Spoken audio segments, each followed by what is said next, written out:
No dia 25 de Abril, a cerâmica de Valadares celebrou um século de vida. Sabemos que é uma empresa que sobreviveu a várias crises e hoje é vista como um símbolo de resistência. O Terras de Gaia deslocou-se até Arce Valadares para entrevistar o engenheiro Henrique Barros, que está ao leme de uma das empresas mais emblemáticas do concelho de Gaia. Senhor engenheiro, uma empresa é feita por pessoas, sejam elas trabalhadoras ou dirigentes, e eu queria começar por essas mesmas. A minha primeira pergunta passaria por: quem é o engenheiro Barros? Quem é a pessoa que está sentada perante mim? Primeiro, não tenho, por gosto, que a minha designação passe por ser o engenheiro Barros. Não, sou o Henrique Barros e que tenho, como pessoa, foi o sentido da pergunta, um gozo enorme em fazer o que faço e muito pouco medo de mostrar o que sou. E aprecio muito a transparência das coisas e a forma que eu conotaria de ser à moda do Norte, ou seja, dizer as verdades quando têm que ser ditas e, sobretudo, pensar no valor das coisas. Portanto, se eu queria dar uma definição do que é que eu sou, entre outras coisas, com certeza serei isto. E a sua história de vida? Pode-me contar? A minha história de vida é relativamente simples. Sempre fui apaixonado em engenharia, em grande medida, desde que comecei a estudar.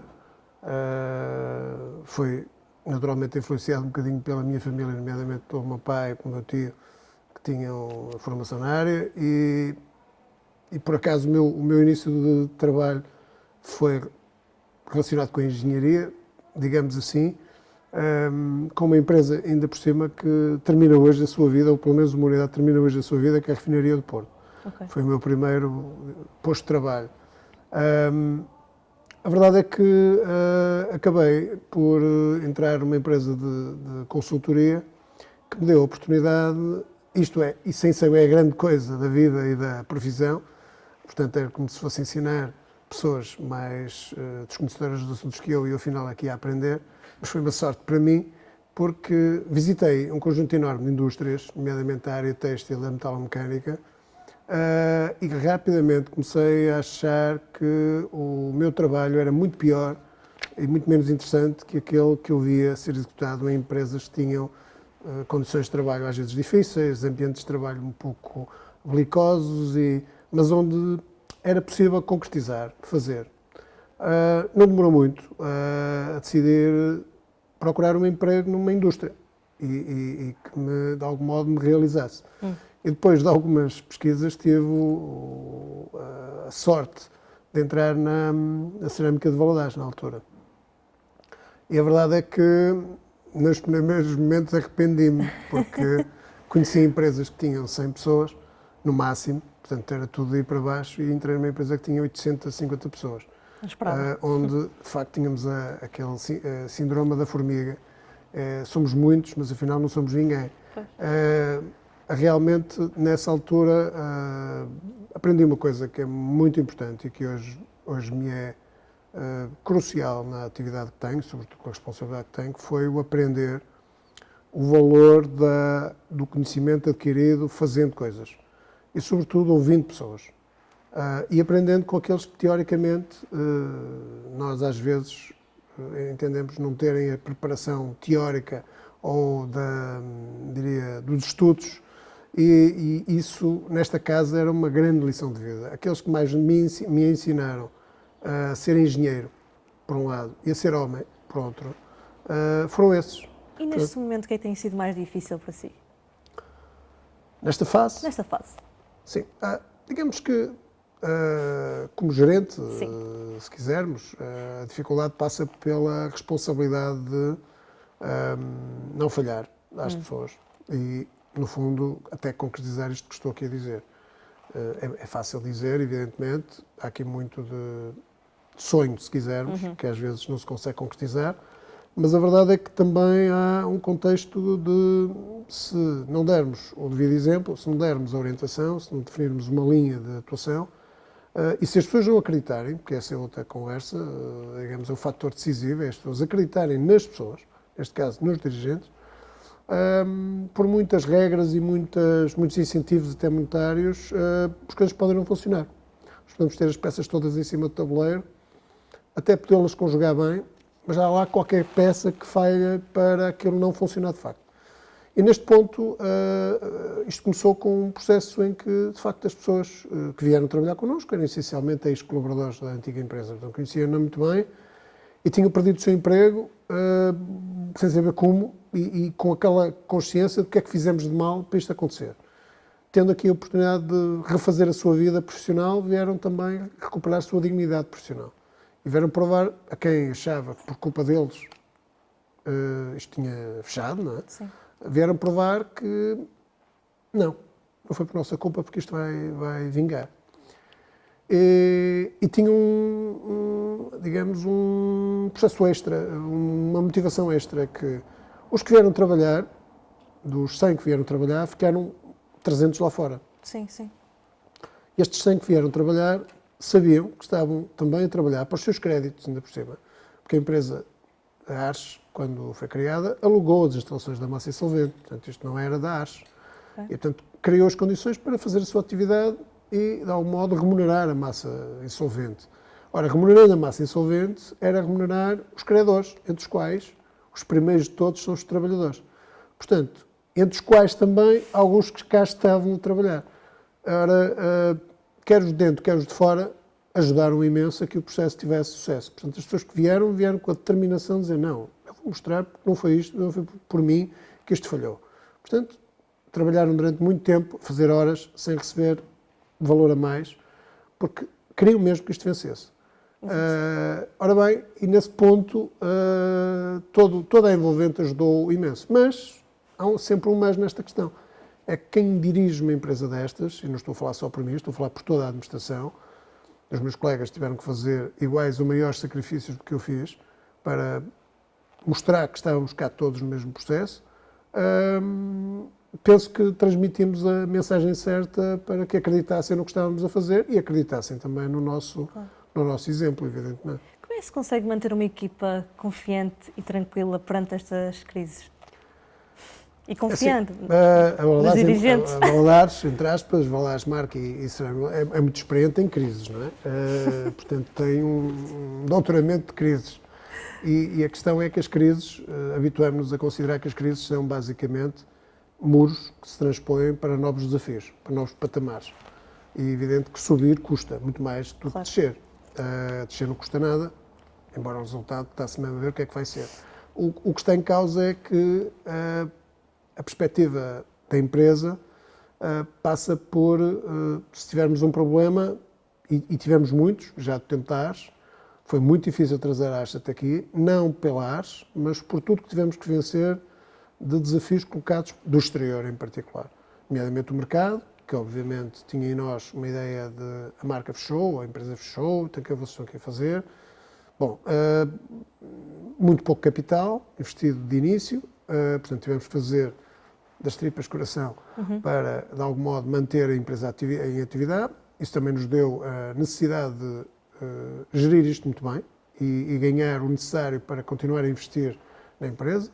Também foi necessário que os sócios da empresa abdicassem de dividendos e de outras regalias para poderem dar o espaço à empresa para ela poder continuar a crescer.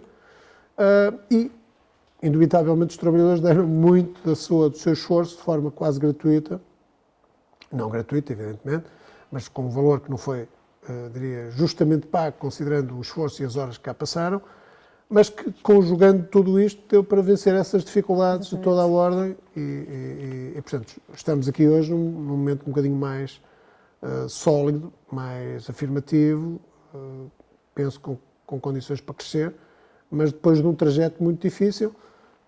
Bom, realmente, a última crise foi realmente a pandemia, foi de facto uma crise,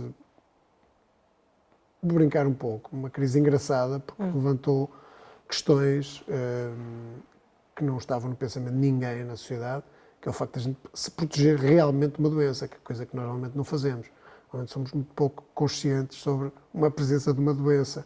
Ora, curiosamente, na empresa nós temos 6 hectares de área, portanto é muito terreno, e as instalações são todas muito grandes, portanto, nessa altura, quando nos queixávamos que isto é tão longe, temos que correr tanto ou andar para tanto lado, que isto é tão comprido, agora não, olha, ainda bem que isto é comprido, porque realmente estamos todos mais ou menos afastados uns dos outros. A verdade é que nessa altura, mesmo assim, com a pandemia, tivemos que ir para casa, pusemos uma boa parte do pessoal em casa em proteção obrigatória, foi essa a decisão da empresa, e felizmente tivemos muito poucos casos, e nenhum aqui dentro, criado aqui dentro, durante este tempo todo, sim.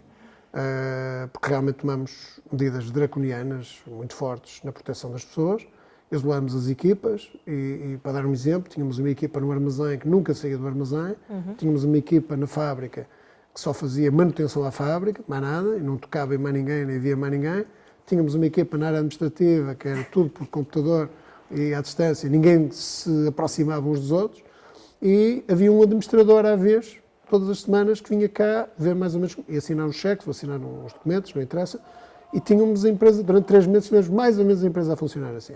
Portanto, resumindo, foi um novo desafio e mostrou mais uma vez quão resistentes, isto para condizer com a sua introdução, quanto resistentes e criativos são as pessoas os colaboradores da nossa empresa, realmente.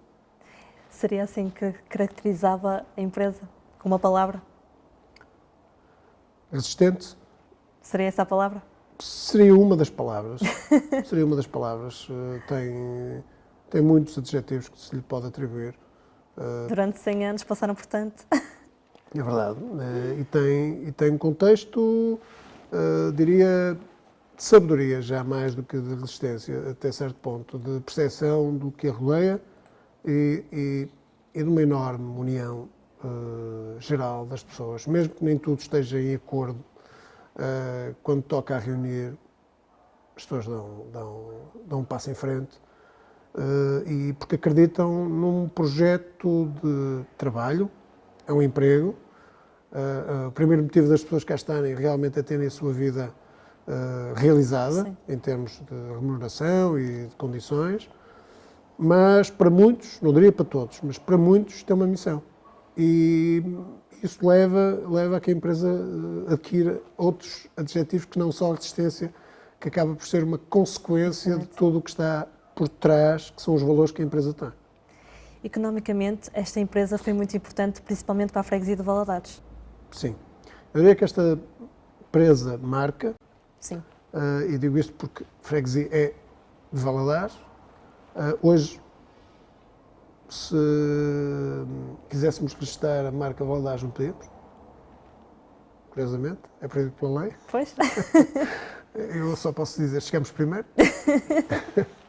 Portanto, o que se pôs para nós foi fazer em grande medida, há uma parte da história que no fundo, é uma simbiose enorme entre a empresa e a vila, porque nós trouxemos muitos imigrantes que viviam noutras zonas do país para viver aqui, ou seja, no fundo para trabalhar aqui em primeiro lugar, e depois ficaram cá, constituíram família aqui, trouxeram outros a trabalhar e depois a viver com eles. Portanto, a vila tem muitas pessoas que não nasceram aqui, não são naturais do Porto sequer, ou de Gaia, mas que hoje são mais gaienses que muitos outros, porque têm muitas das suas raízes, muitas das suas concretizações, e foram muito mais felizes, apesar de todas as dificuldades com que passaram também para fazer o seu papel, nesta terra. E, portanto, a vila viveu em grande medida deste impacto enorme, não é? A empresa chegou a ter cerca de 1.800 pessoas a trabalhar, portanto, imagina-se o que é que isso seria numa altura em que a população talvez não fosse tão elevada. Mas, depois, à volta, foi-se construindo uma realidade ao nível do comércio, ao nível da componente de serviços também, que estava intimamente ligada com a empresa. Eu posso dizer, dar uma nota interessante, que é a cerâmica de Valadares, numa dada fase, era importantíssima do ponto de vista do desporto na localidade, porque o seu grupo desportivo permitia que a empresa tivesse equipa de ciclismo, equipa de hóquei ou equipa de futebol. Chegou a contratar funcionários que na prática nem eram grandes trabalhadores, mas eram bons jogadores de futebol. Portanto, era um quesito que hoje é absolutamente impossível. Eu diria que só a Rio Pel deve ter feito qualquer coisa parecida em tempos idos, ou a CUF, por exemplo, mas a Valadares e o Valadares e a Vila de Valadares, a dado ponto, eram quase a mesma comunidade. É uma coisa interessantíssima. E, convenhamos, a empresa, numa fase dos anos 50, 60, 70, menos, pelas razões que se pode adivinhar depois com o 25 de Abril, é quem assegurava, no fundo, a segurança social, quer dos seus colaboradores, quer dos filhos dos seus colaboradores. Muitos dos nossos atuais colaboradores que pertenceram a essas famílias tiveram a possibilidade de estudar, de tirar um curso, de aprender a ler e a escrever, coisa que muitos dos colaboradores da época não sabiam. Sim.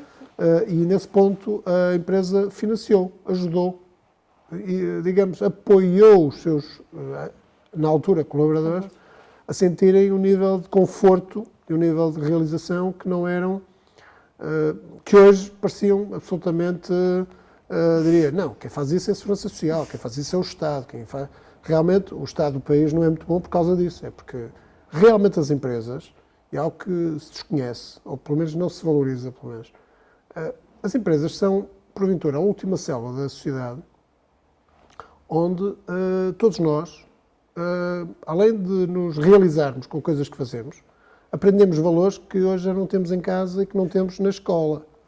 E as empresas deviam estar, digamos, a ajudar muito, e ajudam, mesmo que não queiram, porque têm mesmo que o fazer, têm que preparar as pessoas para serem bons profissionais e boas pessoas também, têm que o fazer, porque senão não conseguem ir buscar ninguém a lado nenhum, mas a verdade é que estão a fazer o papel que o Estado, a sociedade deveria fazer. E hoje a sociedade, o nível de egoísmo que a sociedade tem, não permite isso. E depois também o nível de radicalismo que hoje se coloca em muitas questões que dizem respeito à sociedade. Portanto, a empresa, e aqui é bom dizer isto, a empresa não ensina, as empresas educam, dão basicamente não só a formação e as competências, mas acabam por dar, em muitos casos, as experiências vividas pelos nossos colaboradores que lhes mostram como é que eles têm que se comportar, como é que é uma organização, como é que eles em sociedade se devem comportar. Ora bom, esse papel é histórico na cerâmica de Valadares. E estamos a falar de uma época em que as pessoas tinham muito menos acesso à formação e tinham um contexto social muito mais débil. E, portanto, eram engrandecidas. E, por isso, é nessa fonte de relação da empresa e dos colaboradores com aquilo que é o trabalho, a condição laboral, que deu hoje, ou dá hoje, o cimento, a cultura que a empresa tem, porque realmente sempre foi assim. Como eu disse há pouco, a dado ponto eram as pessoas que geriam a empresa, sem saber que o estavam a fazer, engraçado. Mas, porquê? Porque era a casa delas, era a vida delas, em grande parte do tempo, e, portanto, nesse ponto, isso advém, efetivamente, da empresa numa dada fase as ter ajudado de facto. Portanto, elas sentiram-se sempre muito ligadas à empresa, agradecidas com tudo que aconteceu a si, aos seus e à sua família, por relação muito forte que a empresa teve com eles quando os teve que ajudar. Ora, isso mantém-se. Quando algum dos nossos colaboradores tem uma dificuldade, a empresa, em geral, é o primeiro suporte que eles têm para poderem respirar um bocadinho e resolver as suas coisas sem terem questões mais complicadas, que normalmente na sociedade de hoje, então, são muito difíceis de debelar. Não é? Muito bem. Bom, portanto, resumindo, a vila e todo o enquadramento e a sociedade, as pessoas que se montaram à volta deste perímetro e que influenciam muito aquilo que hoje é Valadares, penso, resulta muito disto. Portanto, eu acho que Valadares, um pouco Gaia, também tem uma cultura que de algum modo foi influenciada, um bocadinho influenciada, por tudo que se vivenciou na empresa. Acha que o ensino académico prepara bem as pessoas para este ambiente empresarial? Não prepara totalmente bem. O ensino... primeiro, ainda bem que falo em ensino, porque o que acontece é que nós temos hoje um Ministério da Educação, mas o Ministério da Educação, diria que era aplicável na União Soviética, provavelmente, onde as pessoas tinham que ser mentalizadas para serem de tal modo. O Ministério do Ensino devia ensinar, grosso modo, e o que é ensinar é, basicamente, facultar aos alunos, de todos os níveis, os conhecimentos que o homem adquiriu nas várias frentes, desde a área mais cultural até a área mais científica. e municiar-lhes a sua própria liberdade e criatividade de interpretar e de vivenciar um pouco o que se vai aprendendo. O que o ensino faz, neste caso a educação faz, é carregar os alunos com conhecimentos que eles nem sabem para que é que servem e nem sabem o que é que eles vão de fazer. Portanto, é quase como quem em nossa casa acumula uma data de livros, uma data de fotografias, uma data de catálogos, sabe-se lá do que é, e um dia olha para aquilo tudo, mas como é que eu fui capaz de acumular isto tudo? Isto serve para quê? Vai tudo para o lixo. É o que fazemos no ensino normal, é deitar fora uma boa parte de coisas que eram fundamentais, com pessoas em particular, já não digo com profissionais. Ora bem, o que acontece? As empresas, quando alguém vem do ensino superior em particular, vem, e Portugal tem um problema que hoje já não é tão grande, mas foi grande no passado, que é uma questão de estatuto. Eu sou o doutor, eu sou o engenheiro, eu sou este, eu sou aquele, e na realidade não são nada. Quando entram numa empresa não são quase nada, não é? Não são nada, não são quase nada. São mais um elemento e uma pessoa que vai colaborar. A única coisa que os distingue é que se calhar vão ter um lugar de responsabilidade maior do que uma pessoa que, por acaso, sabe muito mais do que ele, mas que está hierarquicamente abaixo. Mas, por algum motivo, em algumas empresas e alguns empresários, colocaram essas pessoas na parte de baixo da pirâmide e é por ali que começas, mesmo que tenhas um grau de doutorado. É por ali que se começa para se saber porque é que se é doutorado. Que é aquilo que as pessoas depois não sabem quando acabam de tirar um doutoramento, por exemplo, para dar um exemplo. Bom, e resumindo, eu aí só posso explicar isto, ou dar uma ideia do que é que se vive, usando o meu caso, ou os casos que eu conheci, até dos novos técnicos que eu contrato, que estamos a contratar. Hoje o ensino, realmente, dá competências muito mais abertas, muito mais multidisciplinares, e a abertura que hoje tem aos mídia e à internet, e a um conjunto ao usufruto do software, embora nem sempre para os melhores motivos, mas que abre um conjunto de perspectivas dos jovens, fazem com que o nível de acesso ao conhecimento o número de conhecimentos, se quisermos, que essas pessoas têm, já é, se calhar, mais alargado do que era no meu tempo. Como o ensino não faz o trabalho que devia, quer dizer, para que é que aqueles conhecimentos servem? Como é que aquilo pode ser usado? Porque é que os estamos a aprender? Quem é que se lembrou de meter isto aqui nos livros? Porque é que está aqui metido no meio destas páginas? Porque eu não percebo porque é que está aqui. Se contassem e explicassem como é que se chegou ali, porque é que aquilo é assim, provavelmente quando essas pessoas chegavam às empresas, em vez de saber como é que iam aplicar o que aprenderam, que não conseguem identificar em lado nenhum, iriam fazer uma coisa diferente, que é olhar para a empresa e para as coisas que acontecem na empresa e dizer, realmente aquilo ali é capaz de ter a ver com isto que eu aprendi. E aquilo ali também. Mas estes dois dá 13. Isso não acontece. Bom, o que é que acontece? As pessoas entram nas empresas e são sujeitas às vezes, a uma humilhação, a uma situação absolutamente assustadora de se estar a contar que elas saibam as coisas e afinal a menina andou a estudar para quê? Não sabe nada. Então, o que é isso? Não, vá lá estudar outra vez e tal. Porquê? Porque, na prática, estão a contactar com uma realidade que desconheciam completamente. Apesar de terem lido essa realidade 10 vezes e feito 5 exames para aprender. Mas não adiantou. Quando começam a vivenciar, as empresas acabam por ter sempre alguém, felizmente, e as empresas organizadas têm essa questão bem tratada, alguém que as acompanhe, que as integre e que saiba que as competências que estão lá não se vão perder. Vai ter que adquirir outras competências e a principal de todas é usar as competências que já tem. E é conseguir identificar as tais situações onde a sabedoria, entre aspas, que se aprendeu pode ser útil. Portanto, o ensino atual não ajuda muito nessa perspectiva.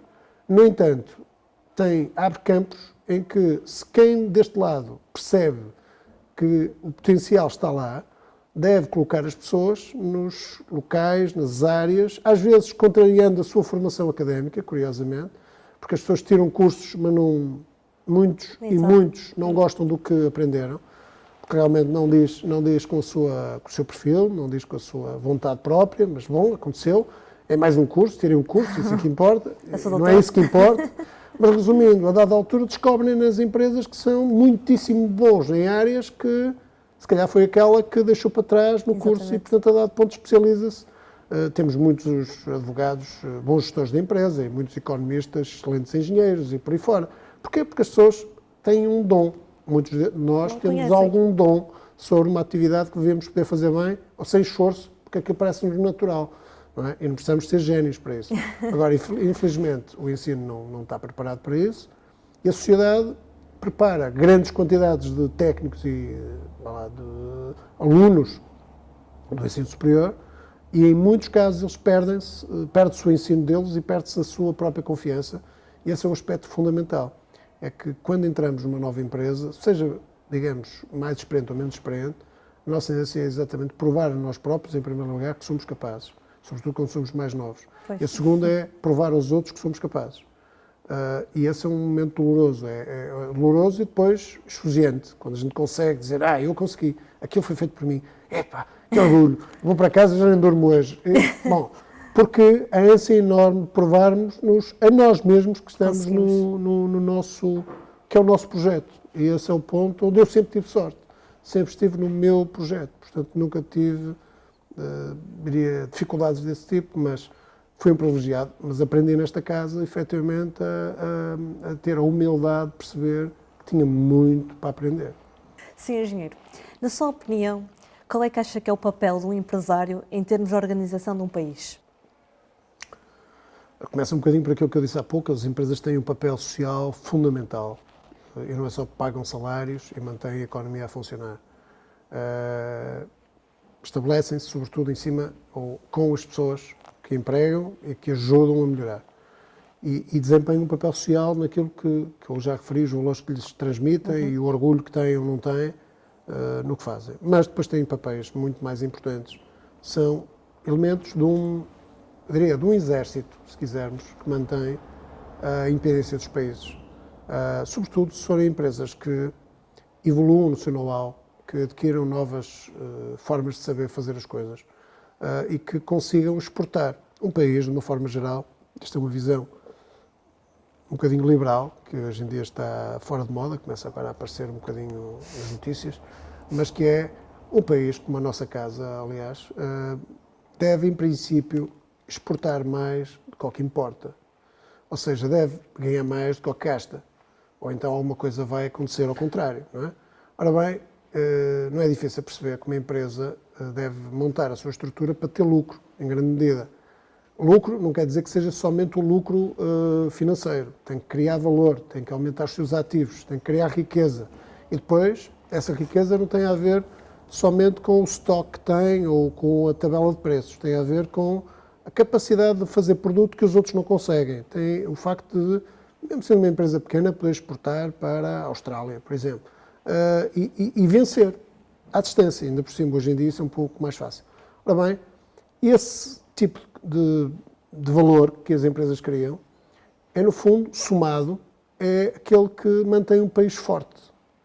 Há alguns exemplos, não há muitos exemplos, mas há um exemplo que acho que vale a pena destacar, que é a Suíça. A Suíça deve ser o país para onde toda a gente vai, mas, a maneira de dizer, digo eu, em termos de capital, banqueiros, grandes cineastas, grandes atores, se puderem ir todos para a Suíça, mas é o único país realmente independente da Europa. E, curiosamente, tem uma indústria e tem uma área de serviços fortíssima. Porquê? Não porque os suíços sejam absolutamente extraordinários, têm lá umas montanhas difíceis de escalar, portanto não é muito fácil fazer lá coisas que são fáceis, mas não, é exatamente por isso. Por ser um povo e uma região, e isso acontece frequentemente noutros sítios, em que a própria geografia e geologia são difíceis, é que os desafios são vencidos com outra endurance. Claro. E a verdade é que nesses países cria-se valor. As empresas têm todas muito valor. Os serviços têm todos muito valor. E muitas das marcas europeias de grande valor, por alguma razão, estão na Suíça. Isto é um exemplo.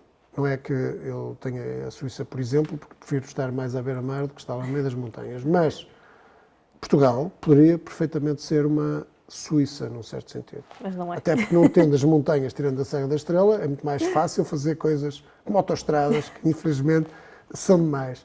O problema que se põe é que os portugueses, este é um aspecto fundamental, são provavelmente um dos povos mais abertos do mundo, mais curiosos do mundo, mais inventivos do mundo, diria também mais indisciplinados do mundo, mas organizados, liderados e devidamente formados, provavelmente tornam-se impatíveis, como acontece frequentemente no estrangeiro, quando realmente, quando visto sem dificuldade e tendo que vencer na vida, surpreendem pela positiva na maioria dos casos.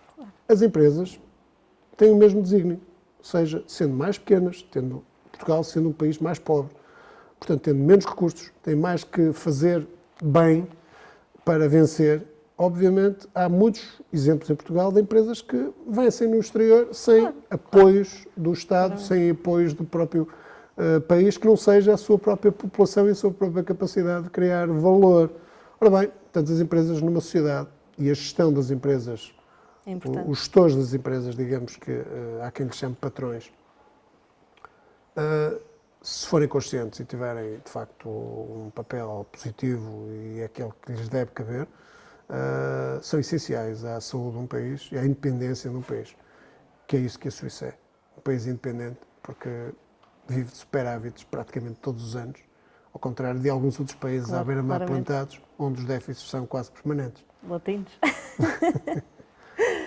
De que forma é que o tecido empresarial está a ser tratado em Portugal? Mal. Então, conte-me tudo.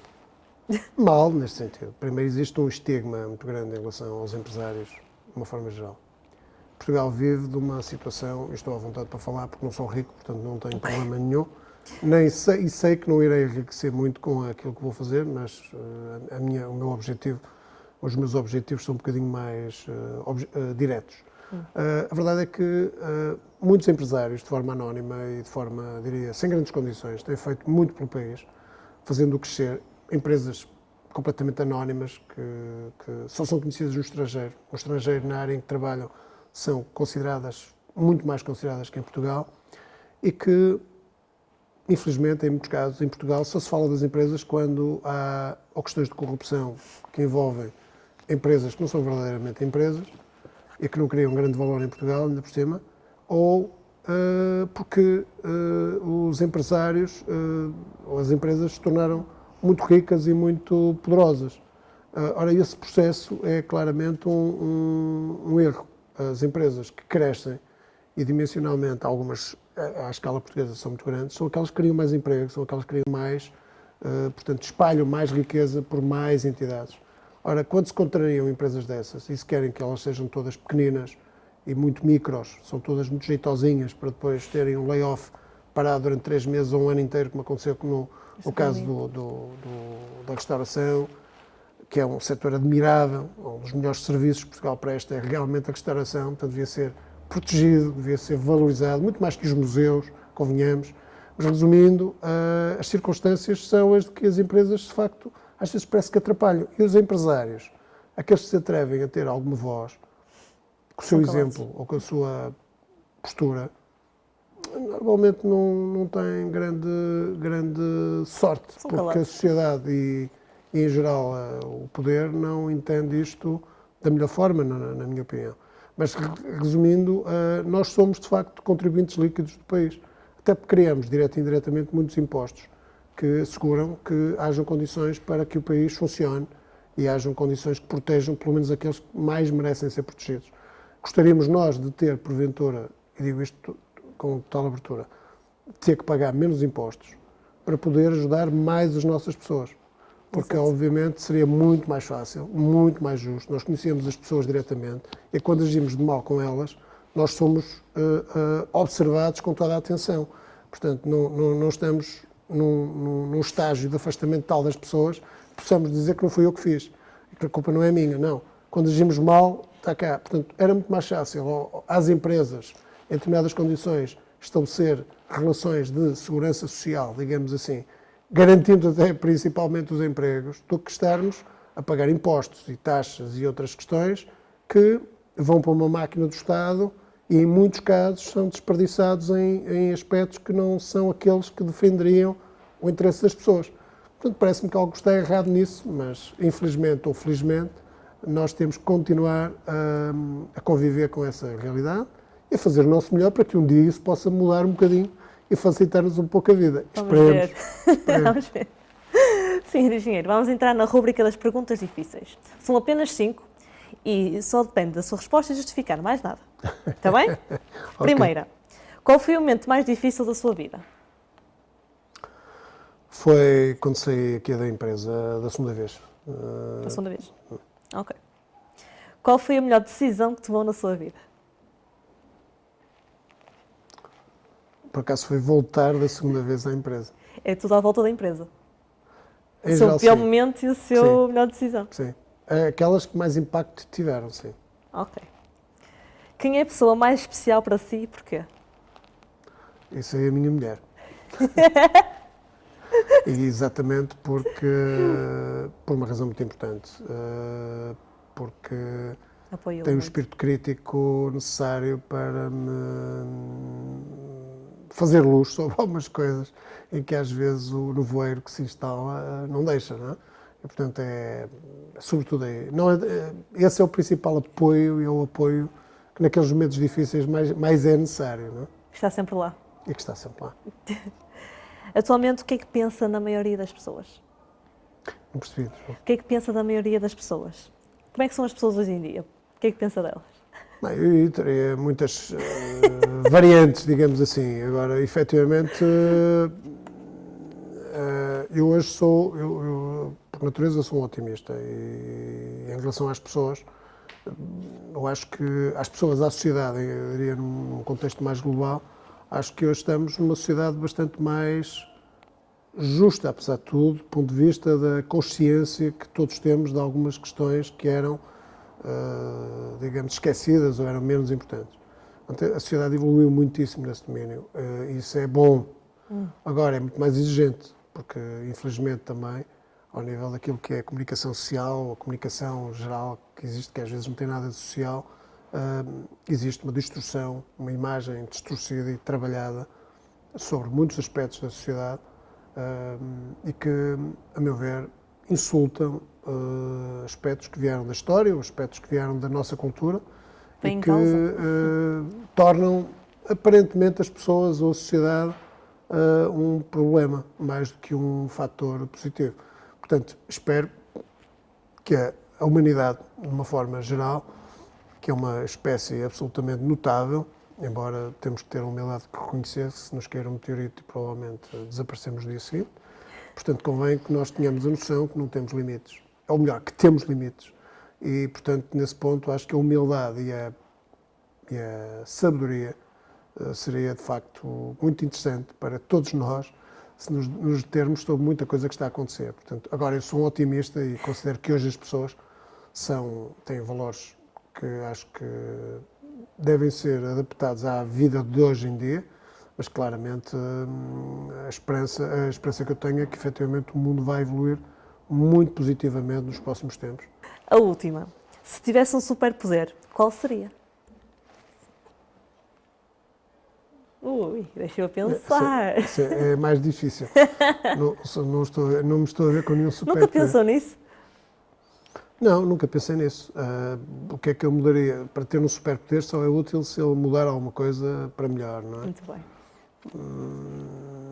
Bom, não querendo ser egoísta, diria que se eu pudesse usar esse superpoder, eu mudaria Portugal. Mudaria o estado de coisas. E acho que Portugal seria um país absolutamente notável. Por aquilo que eu conheço, Isso numa Suíça.